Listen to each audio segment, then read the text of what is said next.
আসসালামু আলাইকুম প্রিয় দর্শক। আমি এক কর্ণফুলী নদীর একটি ব্রিজের উপরে বসে রয়েছি। আমি এখন যেই জায়গাটাতে বসে রয়েছি, আমার নিচে যেই নদীটা দেখতে পাচ্ছেন আপনারা, এই নদীটা যখন জোয়ার ভাটা আসে তখন নদীতে প্রচুর পানি থাকে। তখন মানুষ ঠাঁই না পাওয়ার মতো পানি থাকে।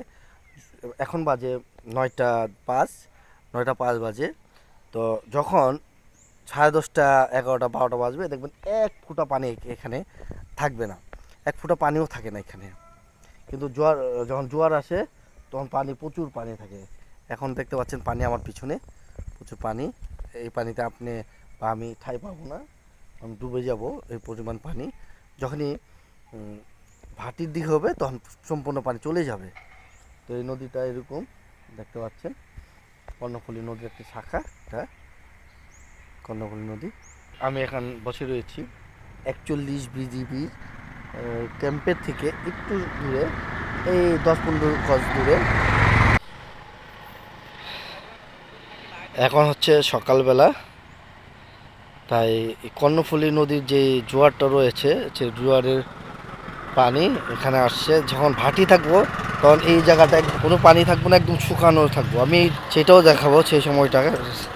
এখন বাজে 9টার দিকে, 11টা 12টা বাজবে, তখন দেখবেন এই জায়গাটা একদম এক ফোঁটাও পানি নেই। তো এটা হলো কর্ণফুলী নদীর একটি শাখা। হ্যাঁ, আমি আপনাদেরকে এই জায়গাটা দেখাচ্ছি। দেখতে পাচ্ছেন নদীটা, এখানে প্রচুর মাছ রয়েছে, কিন্তু এখানে মাছ ধরা নিষেধ, তাই কেউ মাছও ধরতে পারে না এখানে। দেখতে পাচ্ছেন বক এবং মাছ খায় যেসব পাখিগুলো রয়েছে, তারা ফান পেতে বসে রয়েছে। এখানে বক রয়েছে, আরও অনেকগুলো পাখি রয়েছে দেখতে পাচ্ছেন। আমি একটু যদি আপনাদেরকে জুম করে দেখাই, দেখতে পাবেন। দেখতে পাচ্ছেন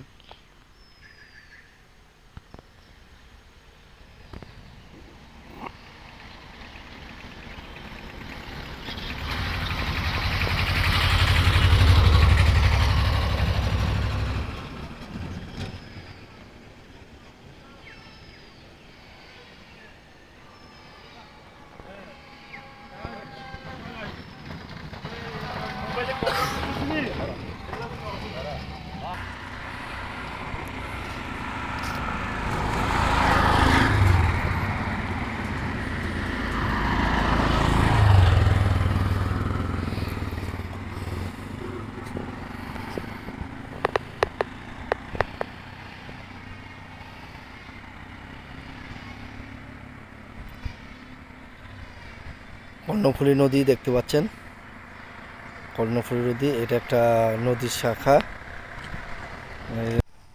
প্রিয় দর্শক, আমি যখন সকালবেলা আসছিলাম তখন এখানে জোয়ারের পানি ছিল, প্রচুর পানি ছিল। আপনারা দেখতে পেয়েছিলেন প্রায় 10-15 ফুট উঁচা পানি ছিল। মানে একটা আমি মানুষ ডুবে যেতাম এরকম পানি ছিল। এখন সেই পরিমাণ পানি নাই। এখন হলো ভাটার জন্য কোনো পানি নাই, একদম খালি। আমি আপনাদেরকে যখন আমি সকালবেলা আসছিলাম 9টার দিকে, তখন এখন বাজে বেলা 12:30। দেখতে পাচ্ছেন কোনো পানি নেই, একদম খালি। আবার যখন সন্ধ্যা হবে পানি আসবে। এই হচ্ছে জোয়ার ভাটার খেলা নদীর। আপনাদেরকে তো তখন দেখিয়েছিলাম, দেখতে পাচ্ছেন। এখন তাও এখন পানি আসতেছে, কিছুক্ষণ আগে আরও পানি ছিল না, কিন্তু এখন পানি, এখন জোয়ার আসবে, আস্তে আস্তে জোয়ার আসতেছে। যখন জোয়ার আসে এইগুলো ওই দেখতে পাচ্ছেন এই জায়গা পর্যন্ত, উঁচা পর্যন্ত ভরে যায়। আর যখন ভাটির দিকে হয় তখন পানিটা চলে যায়। ভাটি ওই সময় চলে গেছে। এখন আমি চাইলে নদী এপার থেকে ওপারে আমি পায়ে হেঁটে পার হতে পারবো।